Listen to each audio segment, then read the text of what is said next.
So this is the footage I captured on the very first night on my new Izeeka trail camera. And it's a van reversing into my drive, which made me realise that these are actually quite a good security device. You will see some wildlife in a moment, I promise you, and some very fascinating wildlife too. But there is a van reversing into my drive to turn round, and I can clearly see the number plate. So security, if nothing else. Here's a little cat in the night doing an investigation, not coming too close. But that is the cat that steals my hedgehog food. It's a neighbour's cat, it's black and white. Now, a blackbird early in the morning doing a first little investigation into the new watering hole.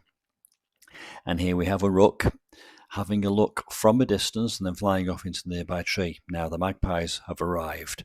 I've put some food down, it's cat food. I put it down for the hedgehogs, hoping to attract hedgehogs. Invariably, I do attract the neighbour's dog, the neighbour's cat, and magpies, so I have built a hedgehog feeding station in my garden. But this just gives you an idea of how good quality the images are on this Izeeka trail camera.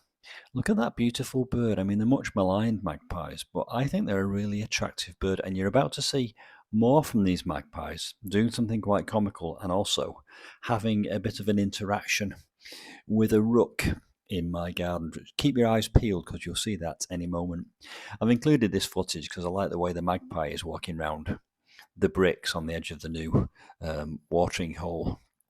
By the way, I have changed it slightly. You can see I've put the toad in the middle instead of a boulder. Here comes the magpie, and you'll see that magpie will be joined by a second magpie, one for sorrow, two for joy. Any moment, there's the second one. Not quite confident enough to come too close just yet. However, here they are both feasting away on the cat food, which was meant for the hedgehogs. Now, watch this.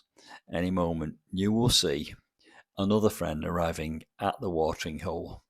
And it's a friend which is obviously more dominant in the pecking order, excuse the pun, pecking order, than the magpie, because here comes a rook marching straight in quite a dominant fashion, making sure that magpie is out of the way and then having a look, but unfortunately arrived a little bit too late for the main feast because the magpies have already had it. Anyway, there you go. Don't forget, details of this camera in the description box below, and details of how you might be able to win two in my new giveaway gift bundle. And don't forget a video on the washing hole, how I made it, again in the description box below this video. See you soon for some more trail camera adventures. Bye from me, and bye from Mr. Rook. Bye for now.